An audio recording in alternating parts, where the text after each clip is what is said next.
Welcome to the Explainer. Today, we're going to completely dismantle one of the most basic assumptions you probably have about reality. When you think of time, you probably picture something ethereal, right? Like a fundamental law of physics or maybe a flowing river. But what if everything we know about time, literally every passing second on your watch, is actually just a mechanical plumbing issue? So grab your mental wrenches because we are going to look under the hood of existence. So, what if time is literally just a cosmic traffic jam? Now, I know it sounds kind of absurd at first, right?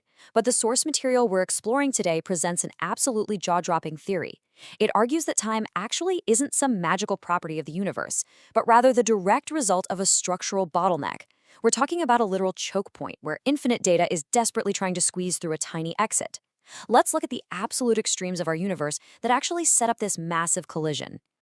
Section 1. The threat of infinity. Okay, so before we can understand this traffic jam, we really have to wrap our heads around the forces at play here. It's essentially a cosmic catastrophe, mathematically waiting to happen. Imagine two absolute, totally opposing environments. On one side, we have what's called the Mulu. Think of this as an environment of infinite pressure and infinite density. It's all potential, packed so incredibly tightly that it honestly defies comprehension. And then on the exact opposite side, we have presence. This is a zero-pressure vacuum, just complete, absolute emptiness. Now picture putting a partition between these two insane extremes and just poking a little hole in it. Well, basic physics tells us exactly what happens when a massive, high-pressure zone meets a perfect vacuum, right? You get catastrophic instantaneous equalization. The natural demand of the universe is for all that infinite pressure to just rush through the puncture and fill the void immediately. There's no polite queuing up here. The physics literally demand a single, violent flash where everything equalizes at the exact same moment. And the implications of that kind of unregulated release are, frankly, terrifying. If that high pressure rushed into the vacuum all at once, we'd get this immediate flash of total normalization. The entire Mulu empties instantly. And if that happens, well, there's absolutely no room for a universe. There's no sequence of events. No you, no me, no stars, nothing. Just a flash and then static. So you have to ask, why didn't that happen? Moving on to Section 2, the cosmic bottleneck. So to prevent that instant annihilation, the universe actually relies on a very specific structural hero. It's called the Denominator. This is the physical aperture itself, the incredibly narrow throat of the puncture, connecting that infinite density to the absolute zero vacuum. It is the doorway.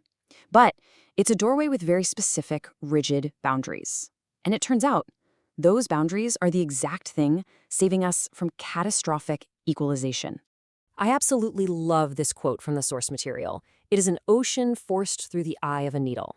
I mean, really let the physical weight of that image sink in for a second. The sheer volume of data and potential attempting to escape into the vacuum simply cannot physically clear the opening all at once. The ocean is way too vast, and the needle's eye is just way too small. Because of this, a rapid mechanical sequence plays out right at that doorway. Let's break it down. First, the infinite volume attempts to escape. Second, because it literally can't all fit, the fluid piles up against the bottleneck. It effectively chokes the exit with its own unyielding weight. Third, all this crowding produces extreme geometric friction. Particles are just violently grinding against one another and against those rigid boundaries. And finally, that structural inadequacy forces the forward momentum to halt. It essentially becomes a literal physical clog. Which brings us to Section 3, the friction of time. Now this is where things get truly mind-bending. This massive cosmic pileup actually gives birth to something we experience every single day. That extreme geometric friction acts as a heavy mechanical brake. The infinite pressure is still pushing, right? Pushing with all its might. But the narrow opening completely throttles that all-at-once blast of infinity down into a slow, sequential crawl, just drop by drop, frame by frame. And that brings us to a massively crucial realization. Time is a byproduct of a geometric bottleneck in the plumbing of existence.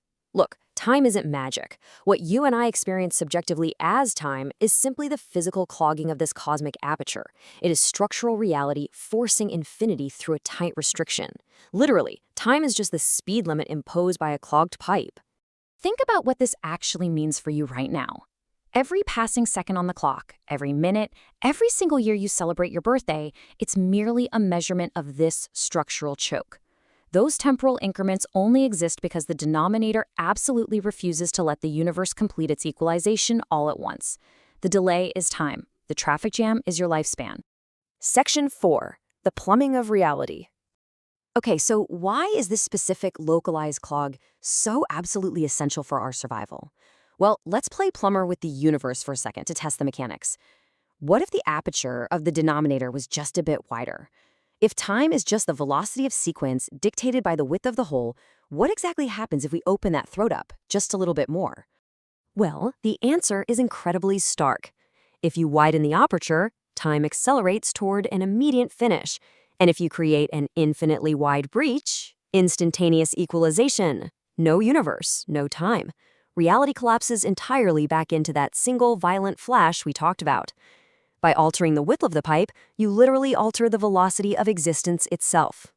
And this beautifully illustrates the concept of the perfect limitation. The specific dimensions of the denominator aren't just arbitrary or random. They provide the exact, precise limitation required to sustain a past, a present, and a future.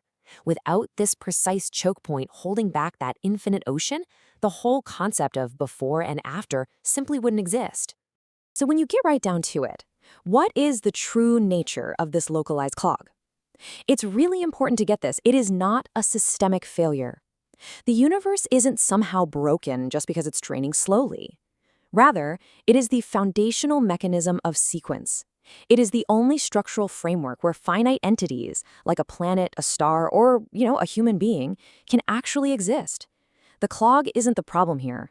The clog is the absolute prerequisite for everything. I want to leave you with this final provocative thought.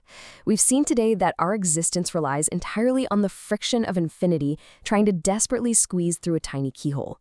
But a puncture is still a puncture, right? A leak is still a leak. So if your past, present, and future are really just a cosmic traffic jam, what happens when the pressure finally clears? Thanks so much for joining me for this explainer. Keep asking those big questions, and I'll see you next time.